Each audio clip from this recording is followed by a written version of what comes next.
The meeting saw the participation of representatives from 23 port trade unions and the head of the Presidential Task Force on Economic Revival and Poverty Eradication, Basil Rajapaksa. The President had emphasized to the port trade unions not to hold any reservations about the East Container Terminal development project and had informed them to submit their ideas and proposals for the benefit of the project. The President had pointed out that the previous government had signed an agreement to sell off the East Container Terminal to India. The President had gone on to note that the previous government was planning to obtain a loan from Japan to purchase the necessary equipment for the development of the terminal. President Gotabaya Rajapaksa said that following the discussions his government held with India, the two countries came into agreement to vest 51% of the East Container Terminal with the Sri Lanka Ports Authority.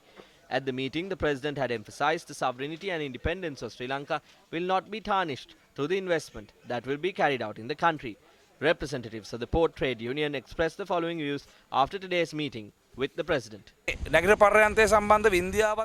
The President has told us many important details about the ongoing agreement regarding the East Container Terminal between us and India.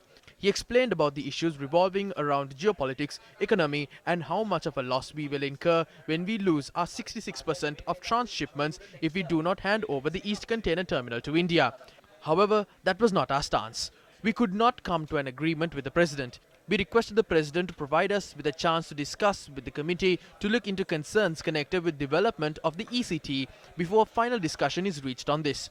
The President gave clear instructions to put a stop to that and instructed Minister Rohitha Abegunawardena to let us carry out discussions expeditiously. විසිතුන් දෙනාට ඒ කැන්ක් එකත් එක්ක අදාළ සාකච්ඡා කඩිනමින් ආරම්භ කරන්න කියලා සාකච්ඡාව අසාර්ථකයි.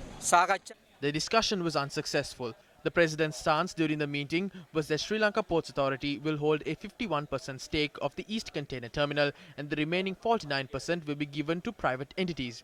He asked us to submit our proposals based on that fact. යෝජනා ඉදිරිපත් කරන්න කියලා ඔහුගේ පැත්තෙන් කිව්වේ.